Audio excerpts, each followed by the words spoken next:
Students, हम लालन गीतम अध्याय का अध्ययन कर रहे थे। उसी क्रम में हम आगे बढ़ते हैं। हम देखते हैं कि लालन गीतम अध्याय के माध्यम से प्रकृति का बहुत सुंदर चित्रण हमारे सामने प्रस्तुत किया गया है। प्रकृति के माध्यम से बताया गया है कि सूर्य के उदय होने के साथ ही प्रकृति की संपूर्ण क्रियाएं शुरू हो जाती है, आरंभ हो जाती है और प्रकृति का वातावरण मनमोहक हो जाता है। जैसे ही सूर्य उदय होता है वैसे ही धरती मुस्कुराने लगती है, पक्षी कलरव करने लगते हैं और तालाब में कमल खिल जाते हैं। चारों तरफ प्रसन्नता का वातावरण छा जाता है। तो प्रकृति का यह दृश्य प्रातः काल का हमारे सामने चित्रित हुआ है और प्रातः काल के समय ही मंदिरों में जोर जोर से नगाड़े बजने लगते हैं, घंटा ध्वनि होने लगती है, ईश्वर की आराधना शुरू हो जाती है। अर्थात प्रत्येक कार्य की शुरुआत में ईश्वर को याद किया जाता है। तो प्रातः काल के समय ही ईश्वर का स्मरण शुरू हो जाता है। मंदिरों में घंटी की ध्वनि या जोर जोर से नगाड़े बजने लग जाते हैं और बगीचे में, उपवन में, यहाँ वहाँ, यत्र तत्र सर्वत्र नाना रंग के पुष्प खिल जाते हैं। अनेक प्रकार के, अनेक रंगों के पुष्पों पर अनेक रंगों की तितलियां मंडराती रहती हैं। तो ये सारा जो दृश्य है वह बहुत ही आकर्षक होता है। प्रत्येक वृक्ष पर नए नए पत्ते आ जाते हैं और अनेक रंगों वाली यह प्रकृति बहुत ही सुंदर लगती है, बहुत आकर्षक लगती है, मन को मोहने वाली लगती है।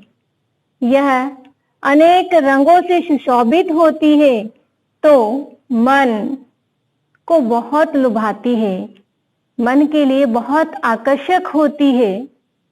और अध्याय के माध्यम से हमने देखा कि जो गाय है वह भी प्रातः काल के समय शुद्ध, स्वच्छ, मीठा और चिकना दूध देती है, जो पौष्टिक भी होता है। गाय जो है वह प्रातः काल के समय शुद्ध, स्वच्छ, मधुर अर्थात मीठा और चिकना दूध देती है। कब? प्रातः काल के समय। और घने जंगलों का यदि हम वर्णन करते हैं या घने जंगलों का चित्र यदि इस प्रकृति में देखते हैं तो अध्याय के माध्यम से हमें वर्णित हुआ है कि घने जंगलों में बाघ जोर से गरजता है और वहीं पर शेर भी दहाड़ता है। बाघ घने जंगलों में गरजता है और वहीं पर शेर भी दहाड़ता है। और हिरण जो है वह नई नई घास को खाने में मस्त रहता है और जब उसकी भूख शांत हो जाती है तो वह चारों तरफ आनंद से देखता रहता है।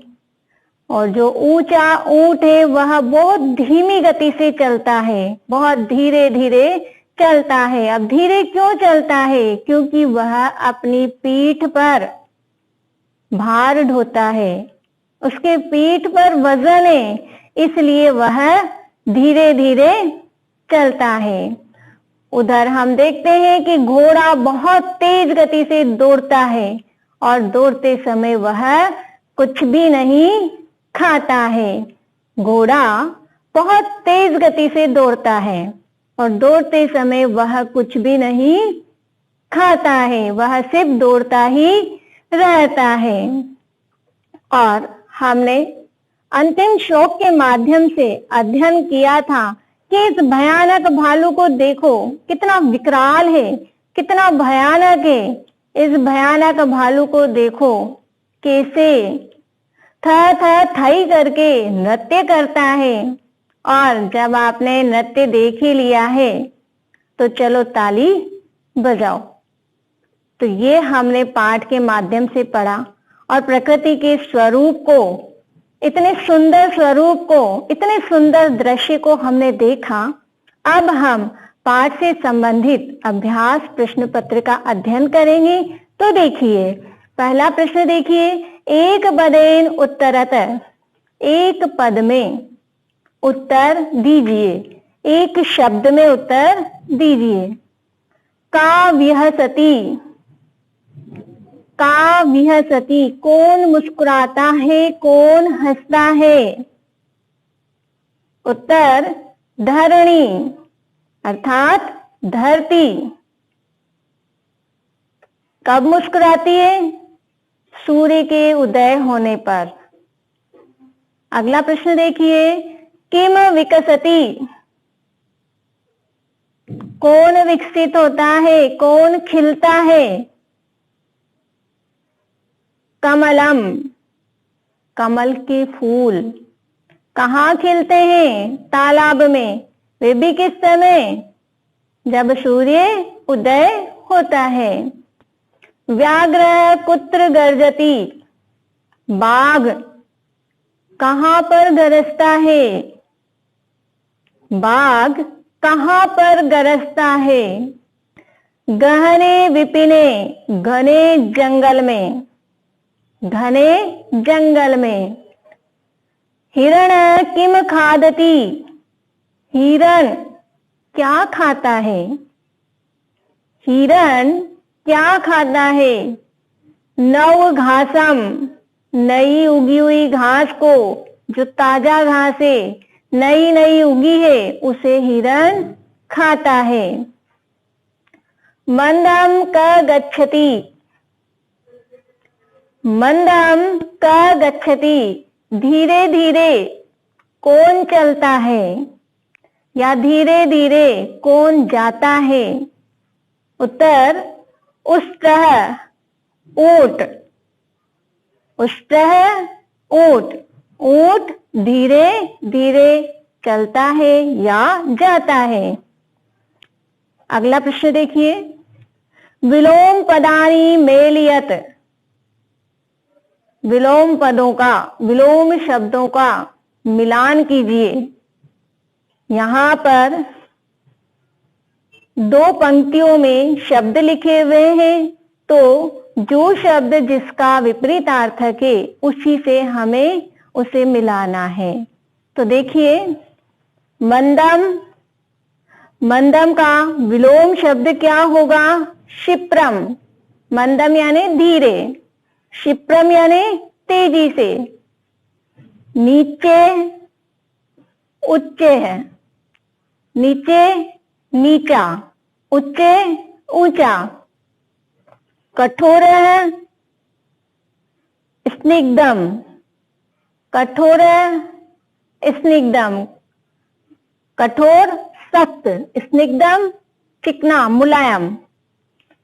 पुरातनम और इसका विलोम नूतनम, पुरातनम पुराना, नूतनम नया। अपर्याप्तम, इसका विपरीतार्थक पर्याप्तम, अपर्याप्तम पर्याप्तम। प्रश्न नंबर 3, समानार्थक पदानि लिखत, समानार्थक पद लिखने हैं। पहले हमने क्या लिखा?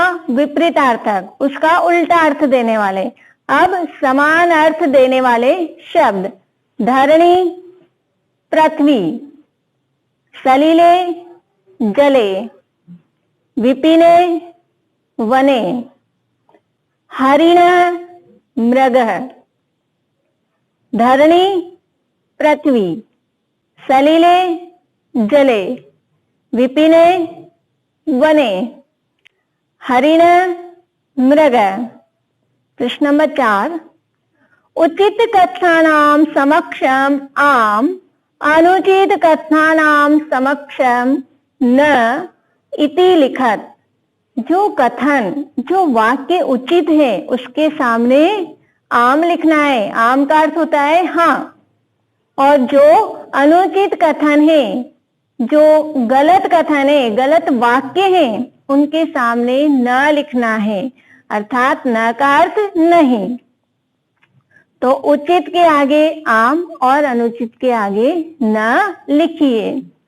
तो देखिए, धावने समय अश्वः खादति, दौड़ते समय घोड़ा खाता है। हमारे अध्याय के अनुसार दौड़ते समय घोड़ा कुछ भी नहीं खाता है, तो वाक्य क्या है? गलत है, अनुचित है, इसलिए न लिखा जाएगा।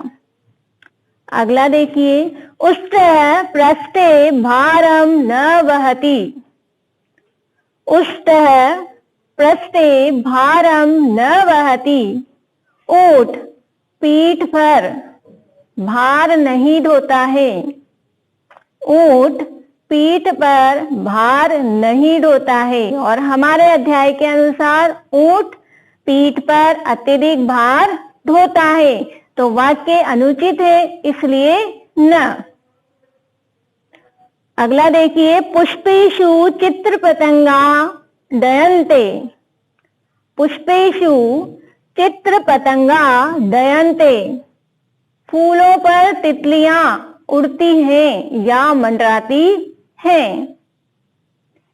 पुष्पेषु चित्र पतंगा डयन्ते, फूलों पर तितलियां मंडराती है, वाक्य उचित है, इसलिए लिखा जाएगा आम।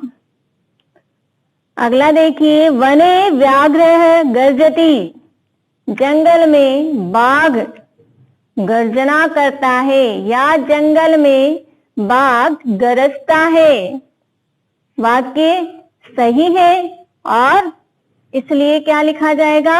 आम। और आम का अर्थ होता है हाँ। अगला देखिए, हरिण नव घासम न खादति, हिरण नई घास नहीं खाता है, हिरण नई घास नहीं खाता है। जबकि हमने अध्याय में अध्ययन किया है, हिरण नव घासम खादति, हिरण नई घास को खाता है और आनंद से चारों तरफ देखता है, तो वाक्य क्या है? अनुचित, इसलिए लिखा जाएगा न। अगला देखिए, सिंह नीचे क्रोशति, सिंह नीचे क्रोशति, शेर धीरे चिल्लाता है या धीरे बोलता है, धीरे दहाड़ता है, वाक्य अनुचित है। सिंह उच्चे क्रोशति, शेर ऊंची आवाज में दहाड़ता है। हमने अध्ययन यह किया है, इसलिए यह वाक्य क्या है? अनुचित है, इसलिए लिखा जाएगा न। तो स्टूडेंट्स, हमने अध्याय के माध्यम से प्रकृति के बहुत सुंदर स्वरूप का अध्ययन किया और साथ ही हमने प्रकृति से संदेश लिया कि जिस तरह से प्रकृति अपने कार्य की शुरुआत बहुत आनंदमय और सुखमय अंदाज में करती है, उसी तरह से हमें भी प्रकृति के साथ तारतम्य रखते हुए अपने कार्य को पूरे आनंद और उत्साह के साथ